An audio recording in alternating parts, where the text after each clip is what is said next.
নমস্কার। আমার অভিযোগ, আমি পিপলস ব্যাংকের বোনাফাইড শেয়ার হোল্ডার। পিপলস ব্যাংকের নির্বাচনে আমি বিবিগঞ্জ কেন্দ্র থেকে প্রতিদ্বন্দ্বিতা করব বলে গতকালও নমিনেশন পেপার তুলতে এসেছিলাম, আজকেও নমিনেশন পেপার তুলতে এলাম। আমাকে প্রথমে কোতোয়ালি থানার সামনের গেট থেকে বলা হলো আপনি অলিগঞ্জ স্কুলের গেটে যান।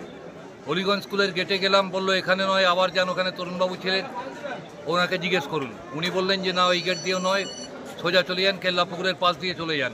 তার মানে বললো আমাদের কাছে এই নির্দেশ রয়েছে।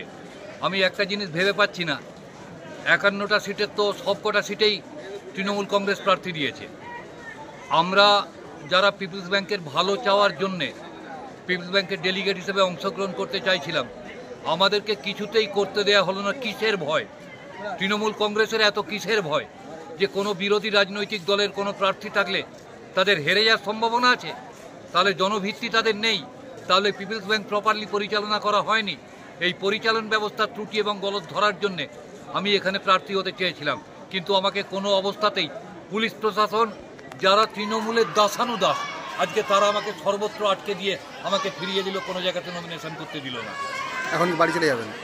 আমি পার্টি অফিসে যাবো, আমি পার্টির নেতৃত্বকে আমি জানাবো, তারপর আপনাদেরকে পার্টির নেতৃত্ব হয়তো ডাকবে। পার্টির নেতৃত্ব আপনার কাছে, আমি তো একজন পরিচিত কংগ্রেস কর্মী, সবাই জানে।